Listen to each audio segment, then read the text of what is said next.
Hi hello welcome back to my channel creamy cakes by Yamni. ఈరోజు video వచ్చేసి ఈ కేక్ని ఎట్లా తయారు చేశాను అండ్ అలాగే దీని క్వాంటిటీ ఎంత, ప్రైసింగ్ ఎంత తీసుకున్నాను అనేది డీటెయిల్గా చెప్పబోతున్నాను ఫ్రెండ్స్. ముందుగా అలాగే మన ఛానల్ని ఎవరైనా కొత్త వాళ్ళు చూస్తున్నట్లయితే మన ఛానల్ని లైక్ చేయండి, షేర్ చేయండి, సబ్స్క్రైబ్ చేయండి. పక్కనే ఉన్న బెల్ ఐకాన్ని హిట్ చేసినట్టయితే నేను పెట్టే లేటెస్ట్ వీడియో అప్డేట్స్ అన్నీ మీ వరకు వచ్చేస్తాయి. సో ఇప్పుడైతే ఫ్రెండ్స్ ఇది వచ్చేసి 1 kg కేక్. సో దట్ నేనైతే 500 grams వచ్చేటట్టు స్పంజ్ని అయితే బేక్ చేసుకున్నా, అది కూడా 7-inch టిన్లో వేసుకొని. అండ్ ఈరోజు నేను ఎమల్షన్ అయితే యూజ్ చేయలేదు ఫ్రెండ్స్. కానీ ఎందుకు ఇట్లా కలర్ఫుల్గా ఉంది అని అనుకుంటున్నారా? ఈరోజు నేను ఓన్లీ ఎసెన్స్ తీసుకున్నాను. ఎసెన్స్ అట్లాగే ప్లస్ జెల్ కలర్ యూజ్ చేసి ఇలా స్పంజ్ అయితే నేను రెడీ చేసుకున్నాను. దీన్ని 3 లేయర్స్గా కట్ చేసుకున్న తర్వాత ఫస్ట్ లేయర్ పెట్టుకొని దాన్ని షుగర్ సిరప్తో అయితే సోక్ చేసుకుంటున్నాను. షుగర్ సిరప్ ఎంతవరకు సోక్ చేయాలి, ఎలా తయారు చేయాలి అనేది ఎవరికన్నా డౌట్ ఉంటే మన ఛానల్లో లాంగ్ వీడియోస్లో ఉంటాయి, ఒకసారి చెక్ చేయండి. అండ్ అలాగే విప్పింగ్ క్రీమ్ అయితే అప్లై చేసుకుంటున్నాను. విప్పింగ్ క్రీమ్ కూడా థిక్గా ఎట్లా స్టోర్ చేయాలి అండ్ అలాగే ఎలా బీట్ చేయాలి, ఎలా స్టోర్ చేసుకోవాలి, ఇవన్నీ కూడా ఎవరికైనా డౌట్స్ ఉంటే కనుక మన ఛానల్లో వీడియోస్లోకి వెళ్ళి చెక్ చేయండి. నేను డీటెయిల్గా మీకు వీడియో అనేది చెప్పాను. అండ్ అలాగే మన స్పంజ్ హైట్ ఎంత ఉంటే అంత లేయర్ వచ్చేంత వరకు విప్పింగ్ క్రీమ్ని అయితే అప్లై చేసుకోవాలి. దాని తర్వాత నేను ఇక్కడ పైనాపిల్ క్రష్ అనేది యాడ్ చేశాను. పైనాపిల్ క్రష్ యాడ్ చేయడం వల్ల మనకి టేస్ట్ అనేది చాలా బాగుంటుంది అనమాట. అండ్ అలాగే ఎవరికైతే స్వీట్నెస్ కొంచెం ఎక్కువ కావాలి కేక్లో అని అనుకుంటారో అలాంటి వాళ్ళ కోసం అయితే ఇలా మనం క్రషెస్ యాడ్ చేయడం వల్ల స్వీట్నెస్ అనేది ఇంకా పెరుగుతుంది అనమాట. నార్మల్గా మనం స్పాంజ్లో అయితే స్వీట్నెస్ని పెంచలేము. సో దట్ మనం క్రషెస్ యూస్ చేసి స్వీట్నెస్ అయితే పెంచవచ్చు. అండ్ ఇప్పుడు టాప్ మోస్ట్ లేయర్ని అయితే నేను పెట్టుకున్నాను మిడిల్లో. ఈ టాప్ మోస్ట్ లేయర్ ఏంటి అంటే పైన భాగంలో మనకి కొంచెం సాఫ్ట్గా ఉంటుంది. ఈ క్రష్ మీద పెట్టినప్పుడు స్లైడ్ అయిపోయే ఛాన్సెస్ ఉంటాయన్నమాట. సో అందుకే నేను ముందు సైడ్స్ నుంచి దాన్ని ప్యాక్ చేసేస్తున్నాను కొంచెం క్రీమ్ తీసుకొని. సో ఇట్లా చేయడం వల్ల ఏమవుతుందంటే క్రీమ్తో మనం ప్యాక్ చేసేస్తాం కాబట్టి మనకి స్లైడింగ్ అనేది అవ్వకుండా సేమ్ పొజిషన్లో అయితే ఉంటుంది. దాని తర్వాత నేనైతే పైన కూడా క్రీమ్ తీసుకొని అప్లై చేసేస్తున్నాను. అండ్ వీడియోస్ కూడా పెట్టి చాలా రోజులు అయింది ఫ్రెండ్స్. కొంచెం హెల్త్ అనేది బాగోలేదు. And at the same time నాకు క్లాసెస్ కూడా ఆఫ్లైన్ క్లాసెస్ తీసుకున్నాను అనమాట. అందుకే లాస్ట్ 15 days కొంచెం బిజీగా ఉన్నా. క్లాసెస్ అయితే నిన్నటితో అయిపోయినాయి. సో ఈ రోజు నుంచి అయితే కంటిన్యూస్గా వీడియోస్ మళ్ళీ వస్తాయి. సో చాలామంది మన వీడియోస్ మిస్ అయ్యారనే అనుకుంటున్నాను. అండ్ క్రిస్మస్ చాలా దగ్గరలో ఉంది కాబట్టి actually Christmas and new year ఈ 10 days జరుపుకుంటారు కాబట్టి ఓన్లీ క్రిస్మస్ అనే కాదు న్యూ ఇయర్ వరకు కూడా మంచి కేక్స్ అనేవి మీకు చూపిస్తాను. మెయిన్లీ క్రిస్మస్కి ప్లమ్ కేక్ ఎలా తయారు చేయాలి, అది కూడా ఆల్కహాల్ లేకుండా అనేది కూడా నేను చూపిస్తాను మీకు. ట్రెడిషనల్ వేలో ఎలా చేసుకోవాలనేది రేపు ఆ వీడియో వస్తుంది ఫ్రెండ్స్. అండ్ అలాగే 2 layers అయిపోయినాయి. 2 layers అయిపోయిన తర్వాత నేను 3rd layer అయితే పెట్టేసుకున్నాను.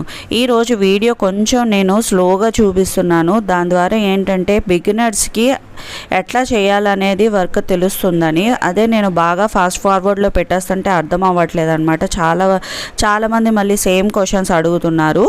అందుకే నేనైతే కొంచెం ఈరోజు ఫాస్ట్నెస్ అనేది తగ్గించి స్లోగానే చూపిస్తున్నాను మీకు. అండ్ ఎప్పుడు కూడా టాప్ మోస్ట్ లేయర్లో కొంచెం క్రీమ్ అనేది ఎక్కువగా తీసుకోవాలి. సో దట్ మీకు ఏమవుతుందంటే క్రీమ్ టాప్ మోస్ట్ లేయర్లో ఎక్కువ తీసుకోవడం వల్ల మనకి టాప్ లేయర్ ఫినిషింగ్తో పాటు ఎక్సెస్ క్రీమ్ అనేది బయటకు వచ్చేస్తుంది. దాంతో మనకి క్రమ్ కోట్ కూడా ఈజీగా చేసేసుకోవచ్చు. క్రమ్ కోట్ చేసేటప్పుడు ఎప్పుడు కూడా టేబుల్ ఒక డైరెక్షన్లో తిరిగితే మన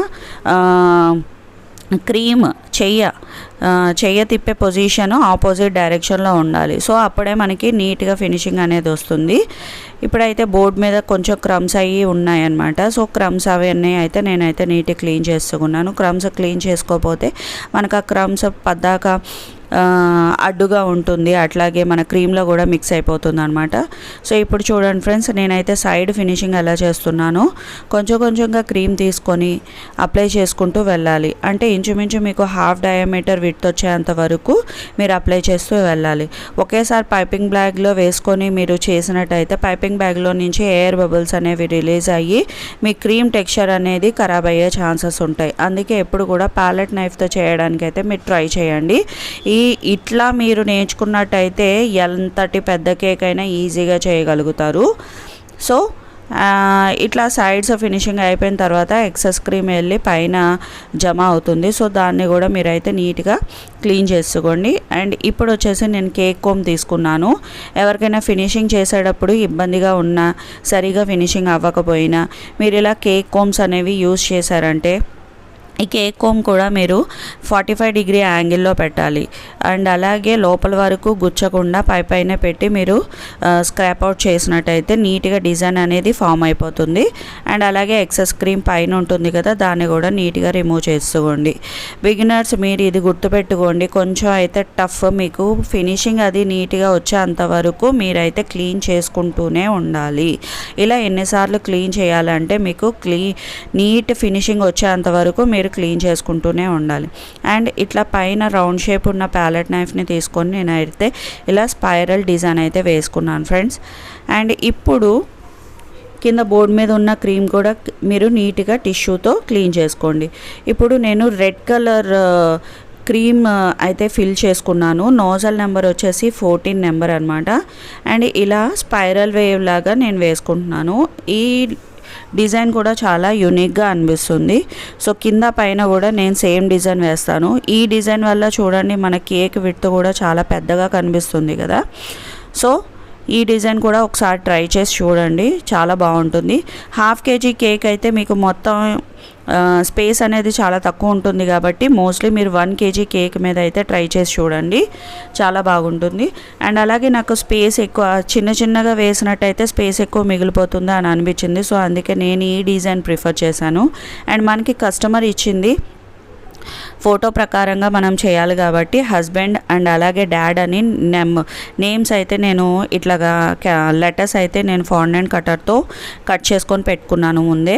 అండ్ ఫస్ట్ అయితే నేను హస్బెండ్ అనేది ప్లేస్ చేసుకుంటున్నాను, దాని తర్వాత డాడ్ అనేది పెడతాను అనమాట. సో ఇక్కడ నేను బ్లాక్ కలర్తో 2 రోప్స్ అంటే 4 రోప్స్ వచ్చేంత వరకు, 2 పెద్ద రోప్స్ అండ్ అలాగే 2 చిన్న రోప్స్ వచ్చేలాగా కూడా నేను ఫాండెంట్తోనే తీసుకున్నాను ఫ్రెండ్స్, రోల్ చేసుకొని. అండ్ దాన్ని ఈ ఏ అనేది ఎక్కడైతే మనకి రెండిట్లకి కామన్గా ఉందో అక్కడ మనం సపరేట్ చేయాలన్నమాట. సో పైన ఇట్లాగా బార్డర్ లాగా నేను వేసుకున్నాను బ్లాక్ రోప్ని. అండ్ అలాగే కింద కూడా ఒకటి పెట్టుకుంటాను. ఇది ఒక గ్రిడ్ లాగా మనకి కనిపిస్తుంది అనమాట. డిజైన్ కూడా చాలా యూనిక్గా ఉంది చూడండి. ఇప్పుడు ఏని సపరేట్ చేశాను. ఏని సపరేట్ చేశాక మనకి ఆ పైన కింద మిగిలిన గ్రిడ్స్లో నేను డి అనే లెటర్స్ని ప్లేస్ చేసుకుంటా. డిఏడి డాడ్ అని అయిపోతుంది.